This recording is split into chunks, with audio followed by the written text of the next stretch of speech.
December 16th, 1944. Ardennes Forest, Belgium. The ground trembles before the first light appears. Then it begins. Artillery. Hundreds of German guns erupt at once, their shells tearing through the frozen silence of the Ardennes. Trees splinter, snow explodes into the air, entire sections of forest vanish under the barrage. American soldiers, half awake in their positions, scramble for cover. They didn't expect this. Not here. Not now. Inside a forward command post, an officer grips the edge of a table as the bombardment intensifies. Maps shake under the force of distant explosions. Telephone lines crackle with fragmented reports. Enemy attack heavy, multiple sectors, then static. Out in the forest, German infantry begin moving. Shadows between the trees. Columns advancing through the smoke. Tanks grinding forward along narrow roads barely visible under snow. The offensive is massive, precise, and completely unexpected. This is the beginning of what will become known as the Battle of the Bulge. But in this moment, no one knows that yet. They only know one thing. The line is breaking. American units in the Ardennes had believed this sector to be quiet. A place to rest, to reorganize, to recover. Instead, they are now facing the largest German offensive in the West since 1940. Within hours, entire positions collapse. Communications fail. Units lose contact with each other. German forces push through weak points, bypassing strong resistance and driving deeper into Allied territory. At higher command, confusion spreads quickly. Reports conflict. Some say it's a limited attack. Others say it's a full-scale offensive. No one is sure, but one man begins to understand what is happening faster than most. General Dwight D. Eisenhower, Supreme Commander of the Allied forces in Europe. In his headquarters, far from the immediate chaos of the front, Eisenhower studies incoming reports carefully. He sees patterns others don't yet see. The scale, the direction, the intent. This is not just an attack. It's a gamble. Germany is trying to split the Allied armies, drive toward the port of Antwerp, and force a negotiated peace. And if they succeed, the war could change. Dramatically, but in the early hours of the offensive, the situation looks grim. German forces are advancing faster than expected. American units are falling back. Some are surrounded. Others are cut off completely. Time becomes the most critical factor. Every hour the Germans advance strengthens their position. Every delay weakens the Allied response. Inside Eisenhower's command structure, discussions begin immediately. Where to reinforce? Which units to move? How to respond to an attack that no one fully anticipated? But there is one problem. The front line is unstable, unclear, constantly shifting. Moving large forces without clear information could make things worse. Units could be sent into collapsing sectors, or arrive too late to matter. The safe option is to wait. Gather more intelligence. Stabilize the situation. Then act. But waiting has a cost. And Eisenhower knows it. Because somewhere in the Ardennes, German forces are already exploiting that delay. Columns push deeper into the forest. Roads become clogged with retreating units. Snow-covered villages fall one after another. And at the center of it all, a critical gap begins to form. A gap that, if left open, could allow the German advance to break through completely. Back at headquarters, Eisenhower stands over the map. Silent, focused. Around him, officers debate options. Reinforce slowly. Stabilize first. Avoid overcommitting. Logical. Safe. Expected. But Eisenhower is thinking differently. Because sometimes in war, the safe decision is the most dangerous one. And sometimes, everything depends on acting before the situation fully makes sense. He looks at the map again. At the advancing German forces. At the vulnerable sectors. At the units still available. Then he makes a decision. An order. Simple, direct, and completely unexpected. He will not wait. Instead, he will move forces immediately, rapidly, redirect entire formations across the battlefield, before the Germans can fully exploit their advantage. It is a risk, a massive one, because if the timing is wrong, if the movements fail, the situation could collapse even faster. But if it works, it could stop the German advance before it reaches its objective. One order, given in a moment of uncertainty. And already, the first units are beginning to move. But out in the frozen forests of the Ardennes, the Germans are still advancing. And they have no idea that everything is about to change. December 17th, 1944. Allied headquarters, Versailles, France. The room is loud. Not with panic, but with pressure. Telephones ring constantly. Officers move between tables carrying fresh reports. Maps are updated by the minute, pencil lines shifting as the front line bends under the German advance. At the center of it all, General Dwight D. Eisenhower stands over a large operations map. Silent. Watching. Calculating. Red markers push westward across the Ardennes. German armor is advancing faster than expected. Entire American units have been forced to withdraw. Others have gone silent. Cut off. Lost in the chaos. An officer points toward a widening gap near the town of Bastogne. If they take this road network, he says, they can push straight to the Meuse. The implication is clear. If the Germans reach the Meuse River, the entire Allied front could fracture. Around the table, the discussion begins. Careful. Measured. Logical. We need to stabilize the line first. Pull back and regroup. Wait for clearer intelligence before committing reserves. All valid. All safe. But safe takes time. And time is something the Allies no longer have. Eisenhower listens. Doesn't interrupt. Then finally, he speaks. Short. Direct. We move now. The room quiets. Because what he's proposing goes against expectation. Against caution. Against the standard rhythm of command. He doesn't want to wait for perfect information. He doesn't want to slowly stabilize the front. He wants speed. Immediate redeployment. And at the center of that decision is one man. General George S. Patton. At that moment, Patton's Third Army is positioned far to the south, engaged in operations in eastern France. They are not facing the main German offensive. Not even close. Which means one thing. They are available. But moving an entire army is not simple. Not fast. Not in winter. Tanks. Artillery. Thousands of vehicles. Tens of thousands of soldiers. All must turn. Reorient. Move north. Under normal circumstances, such a maneuver would take weeks. Eisenhower doesn't have weeks. He turns to his staff. How quickly can Patton move? The question hangs in the air, because the real answer should be, not quickly enough.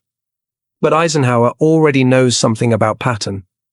He thinks differently, moves differently, faster, more aggressively than most commanders would risk, and somewhere, miles away from this room, Patton is already considering the same possibility. December 19th, 1944. Verdun, France. Patton stands before his own command staff. A map spread out in front of him. Ardennes. Bastogne. German advance. He's been watching the situation unfold. Anticipating it. And when the question comes, how fast can you move north? Patton doesn't hesitate. 48 hours. The room reacts instantly. Surprise. Doubt. Because what he's suggesting is nearly impossible. An entire army. Reversing direction. In winter conditions. On crowded, icy roads. But Patton is already issuing orders. Units begin preparing immediately. Convoys line up. Engines start. The Third Army begins to pivot north. Back in the Ardennes, the situation continues to deteriorate. German forces push toward Bastogne, a critical junction. 7 roads intersecting, a key to controlling movement across the region. If Bastogne falls quickly, the German advance accelerates. Inside the town, American forces begin organizing a defense. Units pulled from different divisions. Paratroopers from the 101st Airborne Division, artillery, support units, all converging. They know they are about to be surrounded. But they also know something else. Help is coming. Because far to the south, Patton's army is already moving. Columns of vehicles stretch for miles. Headlights cutting through the winter fog. Engines roaring through narrow roads. You can almost feel the urgency, the scale, the pressure. This is not a normal movement. This is a race. Against time. Against weather. Against an advancing enemy. Every delay matters. Every hour counts. Because if Patton arrives too late, Bastogne falls. And if Bastogne falls, the German offensive gains momentum. But if he arrives in time, everything changes. Back at headquarters, Eisenhower watches the reports come in. Patton is moving. Faster than expected. Units are arriving. Positions are forming. The order has been given. The movement has begun. But out in the frozen forests, German forces are still advancing. And Bastogne is now almost completely surrounded. The window is closing. And somewhere on those icy roads, an entire army is racing to reach a battle that may already be lost. December 21st, 1944. Bastogne, Belgium. Snow falls in silence. It covers everything. The roads, the rooftops, the bodies. Inside the town of Bastogne, American soldiers move carefully between shattered buildings, boots crunching against frozen ground. Their breath hangs in the air, visible with every exhale. The cold is biting, relentless, and they are surrounded. German forces have closed the circle. All 7 roads leading out of Bastogne are now under enemy control. No reinforcements, no resupply, no escape. Inside the defensive perimeter, soldiers from the 101st Airborne Division dig into frozen ground. Foxholes are shallow, hard to carve through ice. Tree lines become cover. Buildings become strong points. Anything that offers protection is used. But there is one problem. They weren't supposed to fight like this. Many of the paratroopers arrived without full winter gear. Some lack heavy coats. Others are low on ammunition. Medical supplies are limited. Food, even more so. Yet they hold. Because Bastogne is not just another town. It is a crossroads. 7 roads intersect here. Whoever controls Bastogne controls movement across the entire sector. And both sides understand that. German artillery begins falling steadily across the town. Shells land without warning. Explosions echo between buildings. Snow and debris mix into the air. A medic drags a wounded soldier behind a wall. Another group reinforces a defensive line near the edge of town. Everywhere, movement is purposeful, focused.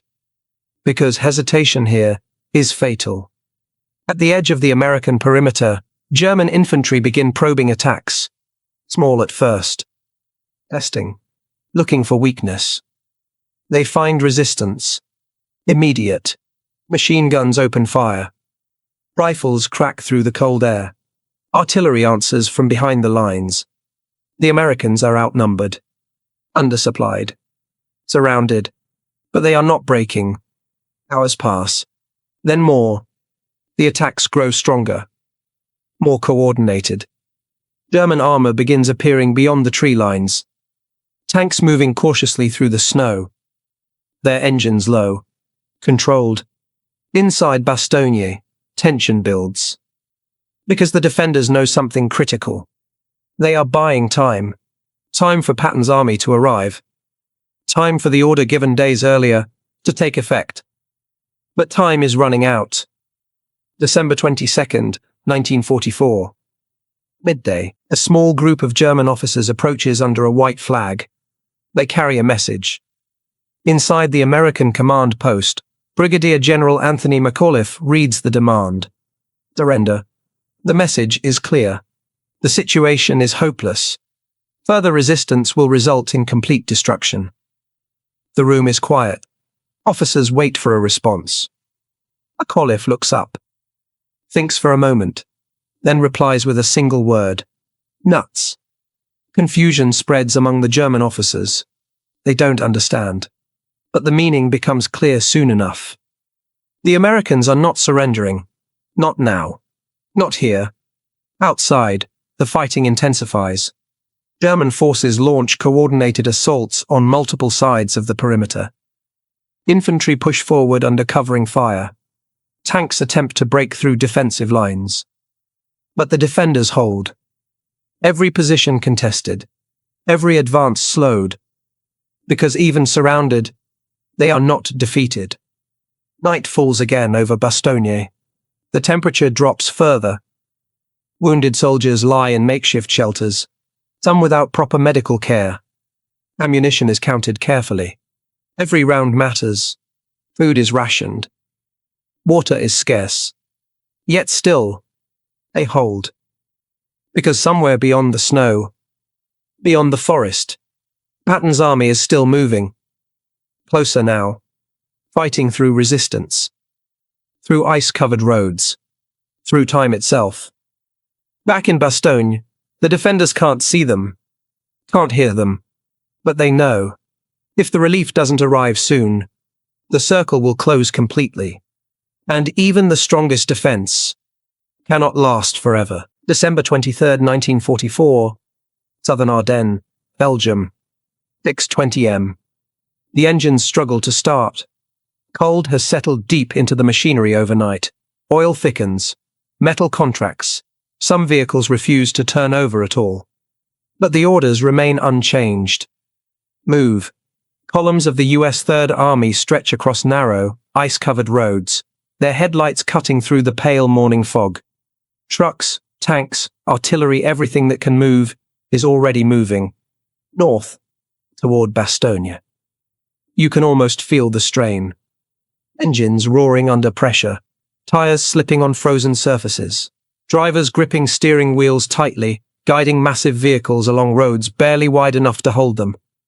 One mistake here, and the entire column stops. But they keep moving. General George S. Patton has already committed everything. Not cautiously. Not gradually. Completely. An entire army redirected in the middle of winter. A maneuver that military doctrine would call reckless. Because turning a force of this size, tens of thousands of men, thousands of vehicles, requires coordination at a level rarely attempted. And here, it is being done in days, not weeks. Back along the route, military police stand at intersections, directing traffic with urgency. Convoys pass one another in tight formation. Fuel trucks weave through columns of tanks. Artillery units struggle to keep pace. Everything is compressed, accelerated, forced forward. Because the timeline is unforgiving. Inside Bastogne, the defenders are still holding, but barely. Patton knows this. Every report reaching his command reinforces the same reality. The town is surrounded. The pressure is increasing, and the window to reach it is closing. So he pushes harder. Orders flow rapidly through his command structure. Units are reassigned mid-movement. Routes are adjusted in real time. Columns are rerouted to avoid delays. This is not just movement. This is adaptation at speed. On one frozen road, a tank slides sideways, blocking the path. For a moment, everything stops. Then soldiers jump out, push, pull, guide the vehicle back into position. Within minutes, the column is moving again. There is no time to wait. Further ahead, artillery fire begins to land near advancing units. German forces are aware now. They know something is coming from the south, and they are trying to stop it. Shells explode along the roads. Snow erupts into the air. Convoys scatter briefly, but they regroup quickly, because stopping is not an option. Patton's forces begin encountering heavier resistance as they approach the outer defensive ring around Bastogne. German units dig in along key approaches, machine gun nests, anti-tank positions, prepared defenses. The advance slows. Not stopped, but slowed. And even a slight delay matters. Inside Bastogne, the situation is reaching its limit. Ammunition is critically low. Medical supplies nearly exhausted. German attacks continue from multiple directions. The defenders are still holding, but the pressure is constant, relentless. Back on the southern approach, American units push forward through resistance. Infantry move ahead of tanks, clearing positions. Artillery fires in support. Every meter gained is fought for, and every minute lost feels dangerous, because the timing of Eisenhower's order is now being tested. If Patton arrives in time, the siege breaks. If he arrives too late, Bastogne falls. And everything changes. By the evening of December 25th, the lead elements of Patton's forces are close. Very close. But one final obstacle remains. German defensive lines tighten near the town's perimeter. They know the relief is coming, and they are preparing to stop it. Because if Bastogne holds, the German offensive begins to collapse. And if it collapses, the war shifts again. On a narrow road just outside Bastogne, American tanks prepare to push forward. Engines running, guns loaded, because the next few hours will decide everything. And the order given days earlier is about to face its final test. December 26th, 1944. Southern edge of Bastogne. The snow is churned into mud and ice. Tracks from tanks cut deep into the frozen ground, overlapping in chaotic patterns. The air is thick with smoke. Burned vehicles line the narrow approach roads. And ahead, Bastogne. American infantry move cautiously behind advancing tanks, weapons raised, eyes fixed on the tree line. Every step forward feels tense, because they know the Germans are still there, waiting. The first shots come suddenly. Machine guns open fire from concealed positions. Tracer rounds cut through the fading light. American soldiers drop low, returning fire immediately. The advance doesn't stop. It can't. Tanks push forward, their engines roaring as they crush through obstacles. Cannons fire into suspected enemy positions. Explosions tear through the trees. This is the final barrier. The last defensive line between Patton's army and the surrounded town. Inside Bastogne, the defenders hear it, distant at first. Then clearer. Gunfire. Different. Closer. An officer pauses, listening. Is that from the south? No one answers immediately, because hope can be dangerous. But then it comes again. Louder. Closer. And now, they know. Outside the town, American forces continue pushing through resistance. German units fight hard, trying to hold the line just a little longer. But something has changed. The pressure is no longer one-sided. Now it's coming from both directions. Inside Bastogne, defenders increase their fire. Push outward. Outside, Patton's forces push inward, and the gap begins to collapse. A Sherman tank breaks through a line of trees, its turret turning as it fires again. Infantry follow closely behind, moving through smoke and debris. German resistance starts to falter. Not instantly, but visibly. Positions are abandoned. Units begin pulling back. Some try to regroup. Others simply retreat, because they understand what's happening. The encirclement is breaking. Minutes later, an American patrol pushes forward through the last line of resistance. Then suddenly, the trees thin, And ahead, figures, different uniforms. American. For a moment, both sides hesitate, not from fear, from disbelief. Then someone shouts, "They're ours." The relief column has reached Bastogne. After days of isolation, after constant pressure, after holding against overwhelming odds, the line is broken. Inside the town, word spreads quickly. They made it. Soldiers look toward the southern approaches. Some stand. Others just sit in silence. Because the tension doesn't release all at once. It fades. Slowly. Like something heavy being lifted. Medics begin evacuating the wounded. Supply vehicles move in. Ammunition is distributed. Food. Medical aid. Everything that had been running out is now arriving. The siege is over. But the battle is not. Because Bastogne didn't just survive. It held. And by holding, it did something far bigger. It stopped the German advance at a critical point. It denied them the road network they needed. It bought time. Time for reinforcements. Time for counterattacks. Time for the entire front to stabilize. Back at headquarters, reports confirm it. Patton has reached Bastogne. The order worked. The risk paid off. What had seemed like a desperate decision has now become something else. A turning point, because the German offensive is no longer advancing. It is slowing, and soon it will begin to fail. December 28th, 1944. Ardennes front. Morning. The battlefield feels different. Not quieter, not safer, but different. The momentum has shifted. Snow still covers the forests. Artillery still echoes across the valleys. Tanks still move through narrow roads carved into frozen ground. But something invisible has changed. The German advance has slowed, then stalled. What began as a powerful, coordinated offensive is now losing its force. Fuel shortages begin to bite. Supply lines stretch thin. Units that once moved forward with speed now hesitate. Because Bastogne still stands. And that changes everything. German commanders begin to realize the consequences.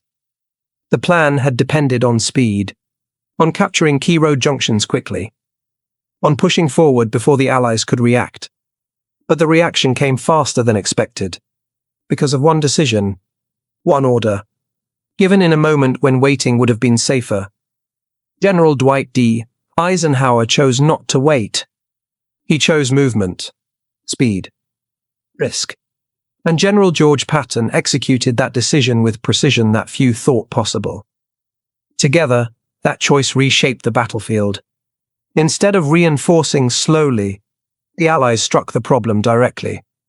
They didn't allow the German advance to settle. They disrupted it. And Bastogne became the center of that disruption. Because as long as Bastogne held, the German offensive remained divided, unbalanced. For every mile they advanced, they were forced to adjust, to react, to compensate. And in war, reaction is weakness.